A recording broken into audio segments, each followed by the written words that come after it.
Hey guys, welcome back. I'm here with a new video, and today I'm actually going to be talking not about fitness or anything like that, but about med school and medicine. So this video is going to be about how I increased my score from a 493 to a 502.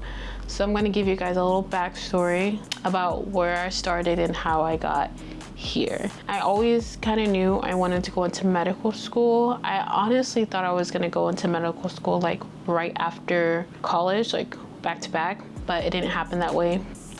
God's plan. I decided, you know what, a gap year is fine. I'll just study during the gap year. So during the gap year, I did a lot of like content review because I did not want to forget what I learned in my courses. So I did a lot of content review with the Kaplan books. No, not with Kaplan, with the Princeton review books. And I brought like the whole set. I think it was like a set of like 6 or 7 books with like all the sections. And then like another book about like tips or whatever, resources, something like that. So I did a lot of content review. I took hella notes. And I would study for hours on end. Like it might be even like 8 hours, maybe 10. And it was very draining. And then I did a lot of that, and then I probably took like a practice test maybe once a week.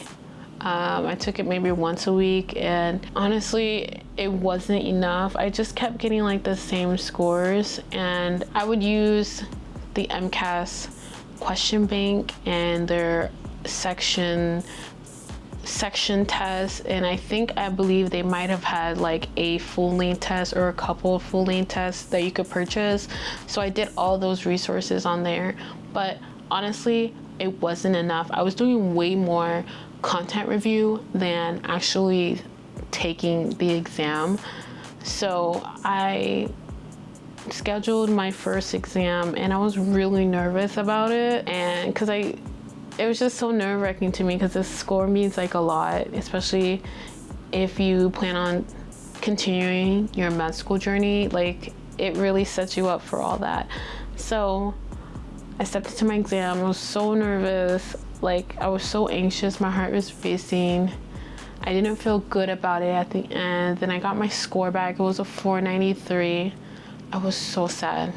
I was so freaking sad. I was like almost like depressed. It made me not even apply to medical school. I was supposed to apply that year. I didn't. I saw my score and I was like, nope, not gonna do it. Not worth it. I'm not getting into medical school.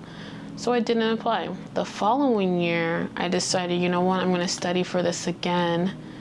And this was during COVID, and when I had my car accident where I tore my ligament in my right thumb. So my hand really wasn't, it was my right hand, so I couldn't write or anything like that for like months, like 4 months. I couldn't write or do anything with my right hand. So during that time, I was like, you know what, it might be the best time for me to actually study and try again for my MCAT. So that's what I did. I studied for, I think, another month and a half, maybe 2 months. I was like, I'm just gonna sign up for an exam. I'm just gonna take it, see where it takes me. So I did almost like the same thing, the content review every day for hours, do content review, maybe take an exam every week, and then review the exam, of course. But it helped. I think I was more on it. I was taking exams like frequently, like every week, and I would maybe do like section exams or do a passage from CARS or a passage from BioPhys or chemistry and phys or psych and social. I'll do like those passages, like individuals here and there, like sporadically. Whenever I finish a section, I'll just kind of do the passages that came with it, and that kind of helped. It got me a 498, but I was like, you know what, that was 2 months, maybe less than that, of studying. So I was like, you know what, I'm still gonna apply. So that's what I did. I applied, but I did not get into med school. All the med schools I applied to, I did not get in, and like it was really sad, but I'm honestly glad that I actually tried to do it, even though I really still wasn't happy about my score. The year after that, I was just like, you know what, something's gotta give.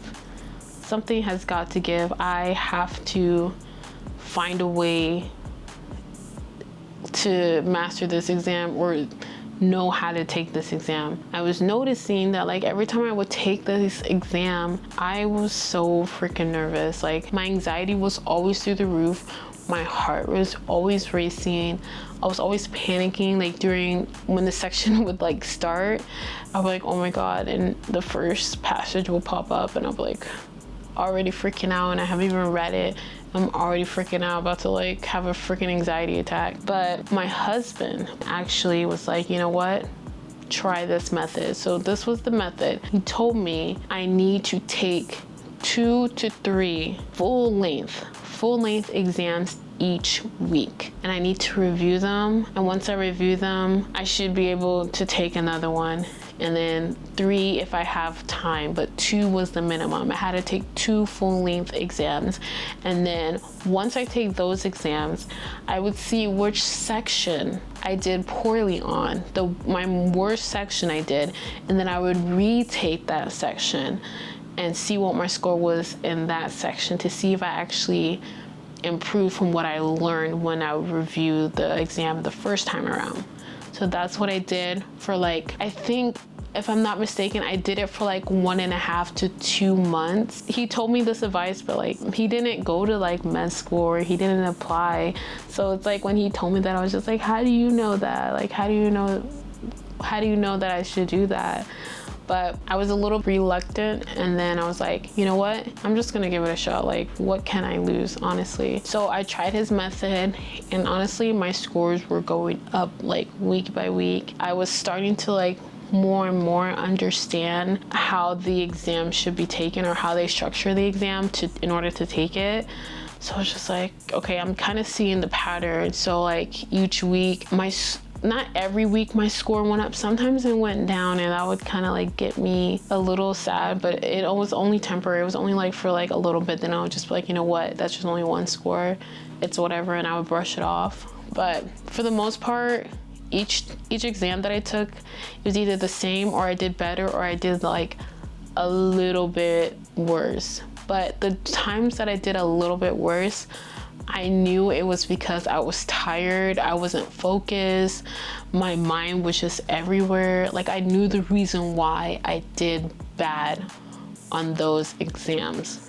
So that was also helpful. But what really helped me the most was not the content review, because a lot of the answers in the exam can be found in the passage. I mean, there's some things like you have to know, like amino acids and all those type of things, the cycles, but for the most part, a lot of the answers are going to come from the passage. With that in mind, it kind of put me at ease. And as I was taking each exam like 2 to 3 times a week, I noticed myself become like way calmer when I took each exam. It didn't cause me to fear the exam as much when I was taking it consistently, because I kind of knew what to expect. I mean, 7.5 hours, like 256 questions. I was like, I've done this before. It's whatever. Once I did that and I kind of got that fear out of my system, I noticed that I was way calmer and that I was able to take the exam like it was nothing. Like it was so common. It was just like a regular thing. It was a regular part of my life. So I was like, didn't put too much emphasis on it or too much stress. When test day arrived and I'm taking it for the 3rd time, you guys, I took this exam 3 times. If you don't get the score you want on your first exam, do not give up. Like keep trying, keep going. Because the first time is very nerve-wracking for a lot of people. A lot of people don't do good on their first ones. I mean, yeah, you have people who like do really well, but for the most part, not a lot of people do good on the first time. So it might take a second and it might take a third, but like don't ever give up. So like when test day came, the first thing I noticed was that how calm I was. I literally was so calm that I noticed how calm I was. And I was just like, whoa, this is way different than the other times that I've taken it. So that really put me at ease and just allowed me to like take the exam, and it just reassured me that, you know what, everything is gonna be all right. Like you're gonna do great, you're gonna do fine. When I got the score, I was so freaking happy. I legit cried. Like I was so happy. My dad cried, my mom cried. I told my whole fam, I told my siblings. Everyone was happy for me because they knew like how much I've been trying for this and how bad I wanted it. It was just a really good day. It was a really, really good day. The thing that honestly helped me the most out of anything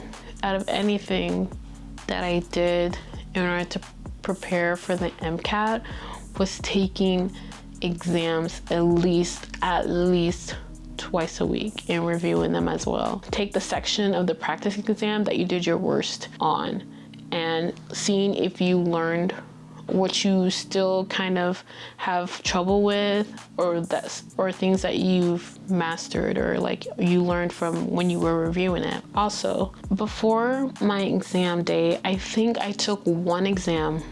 I think my test day was on a Wednesday. So like on a Monday or a Sunday, I took one exam. I reviewed the one exam. I took the section I did the worst in and I retook that section, and that was it. And I also probably went over like amino acid and some cycle stuff and maybe some terms from like psych shows, but that was pretty much it. I literally hound practical exams like they were nothing.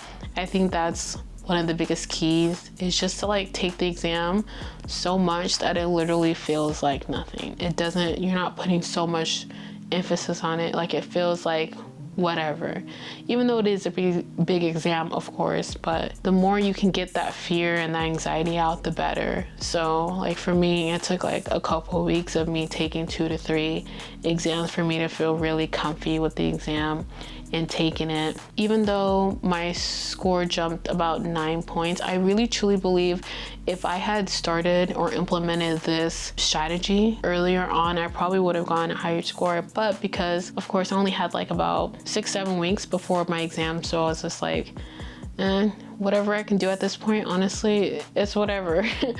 So like I need all the help that I can get. I only have like about 6 or 7 weeks to prep for the MCAT. That's pretty much it. If you have any other questions about anything MCAT related or just anything med school or anything like that, like definitely leave your question in the comment. Or if you have advice you want to give to me as someone who is pursuing to be a medical student, hopefully by next year, by God's grace, by next year, I'll be in med school. But if you have any advice, let me know in the comments. I love advice anywhere I can get it from, so I'm willing to take it. And thank you guys once again for watching, for staying, for listening to what I have to say. I really do appreciate you guys, and I hope to see you guys soon. Bye.